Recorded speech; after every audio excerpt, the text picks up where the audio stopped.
ကြာအေးရတော့အိမ်မက်ကနှောက်ရှက်အိမ်မက်ထဲမှာကလေးထိန်ကလေးနဲ့ချောင်းတော့ရေကစား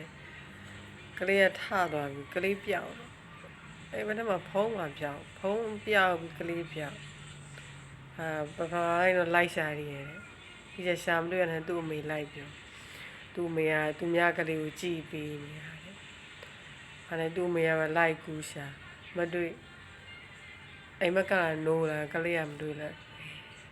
ကြာရတော့အိမ်မက်ကနှောက်ရှက်နေဆောင်းတယ်မဟုတ်လားမသိဘူးဆောင်းတယ်အိမ်မက်ရောက်ခဲ့ရဲ့ဆောင်းတယ်အိမ်မက်ရောက်ခဲ့ရဲ့အားလုံးပဲမင်္ဂလာနံနက်ခင်းပါလို့